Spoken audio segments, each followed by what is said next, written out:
पूरे मुल्क में पिछले 24 घंटों में कोरोना वायरस के 2,38,018 नए मामले सामने आए हैं। वहीं गुज़िश्ता रोज की बात करें तो कल 24 घंटे में 1,57,421 कोरोना के मरीजों ने रिकवरी की। एक दिन में कोरोना से 310 मरीजों की जान चली गई।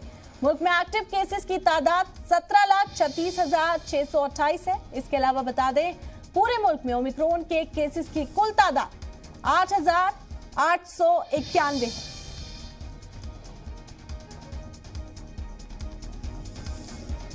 कोरोना से जुड़ी आम खबर आपको बता रहे हैं। पूरे मुल्क में 24 घंटे में कोरोना वायरस के 2,38,018 नए मामले मिले।